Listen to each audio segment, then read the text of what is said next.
Bye. We don't talk about Bruno. No, we actually are going to talk about Bruno as well as Aunt Peppa and the Grandkids. And to finish it all up, we're going to talk about the possible cause of all this psychological stress. You probably know who I'm going to mention. Abuela. Encanto is Colombian. I'm Colombian, so why not? Hey guys, I'm Dr. Danny. I make mental health videos, and today we're going to analyze what each of these characters have psychologically, and if they were real, what I would recommend them. So make sure you stick until the end because we're going to be learning a ton of cool stuff. So let's hit it. So first, let's talk about Bruno.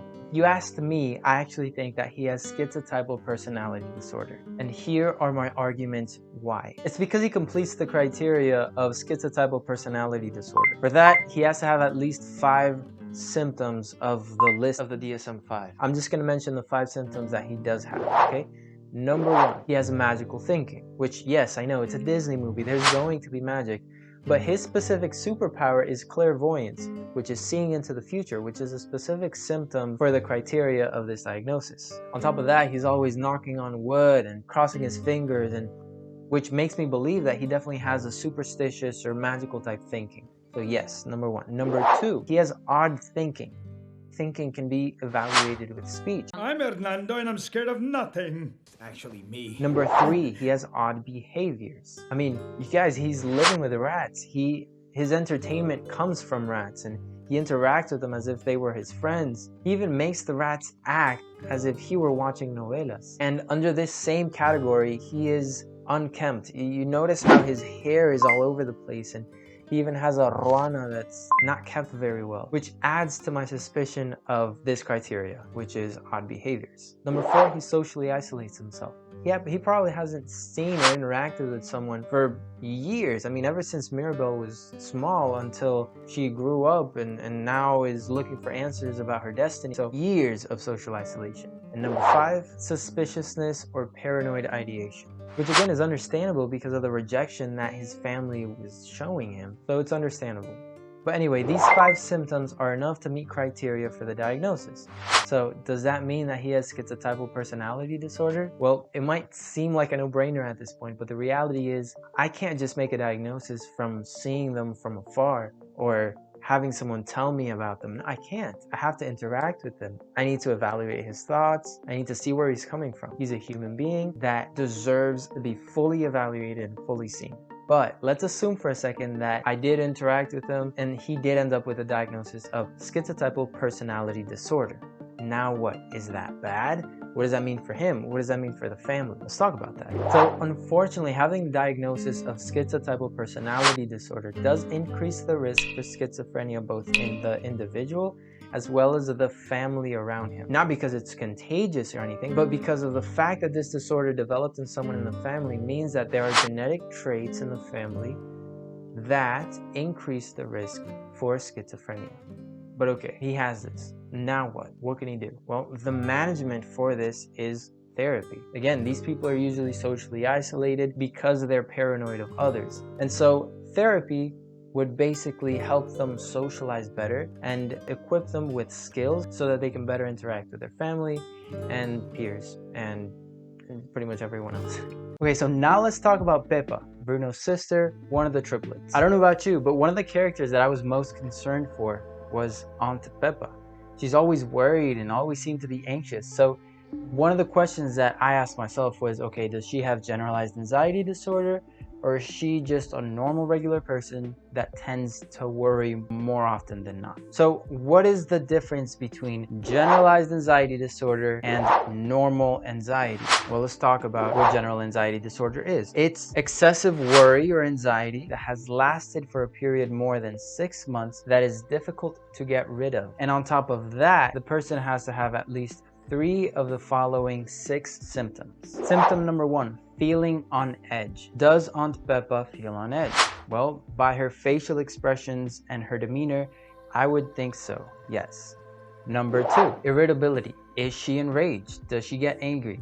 Yes, there actually is a scene where she gets really angry because Mirabel took her spot. I mean, it's like, it's okay. It's just a seat.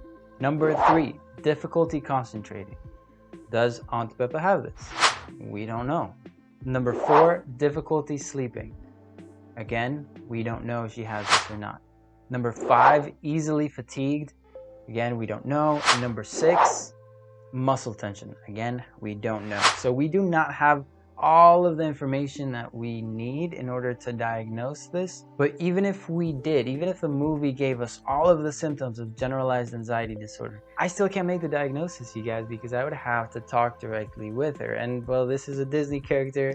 There's no way that I can talk to her. But if she was a normal person, I would talk to her, evaluate, and go from there. But for educational and entertainment purposes, no, she doesn't have JAD, but she is a pretty emotional person and worries a ton. That's just her personality. But there are ways to cope and modify behavior and thought patterns, so by no means does she have to live like that forever and ever until she dies. And now, what I want to talk about with the grandkids are defense mechanisms. This is going to be fun. First of all, a defense mechanism for the most part is unconscious. There are behaviors that occur in response to a stress. Now, is it bad to have a defense mechanism?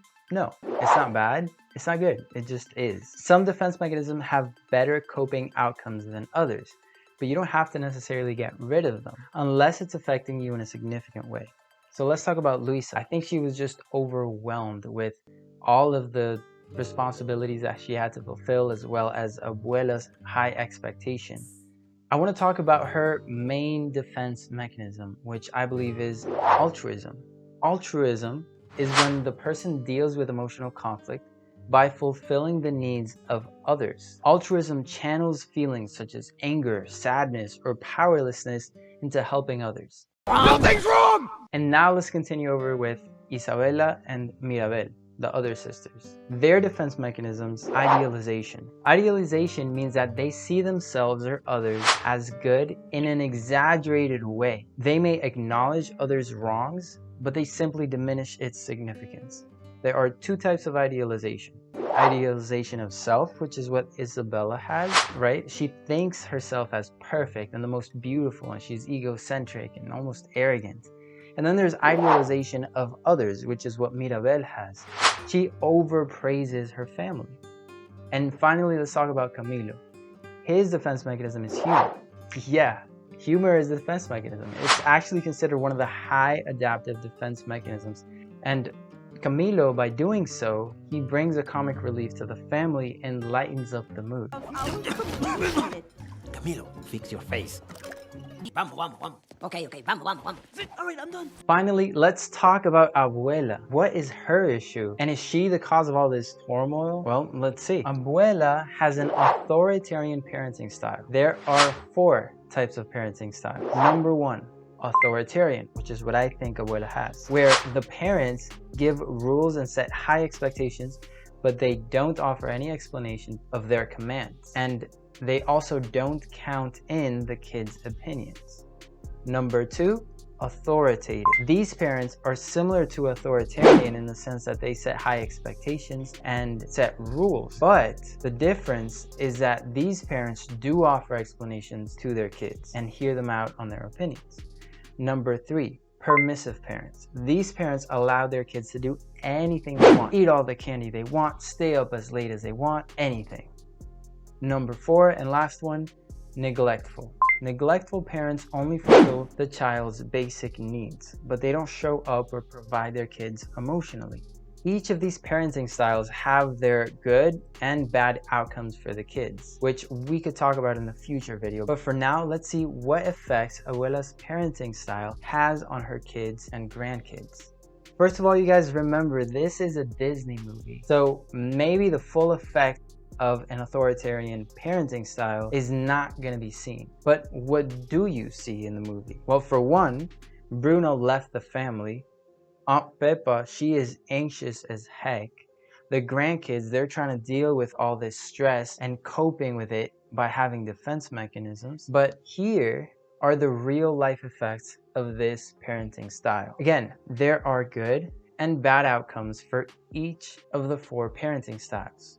This one, the good is that the kids are more obedient and well-behaved. But the negative outcomes are that they grow up to be more dependent on their parents, are less socially skillful, and they tend to be shy towards peers. They also tend to be less intellectually curious and less committed to goals. But I want you to keep this in mind. The effects that kids carry out into adulthood depends a lot on their personal subjective experience. Let me give you an example of two people, both raised in the same household. One thinks they had marvelous parents and they interact well with the world, but the other thinks the same parents were too strict and they struggle with relationships.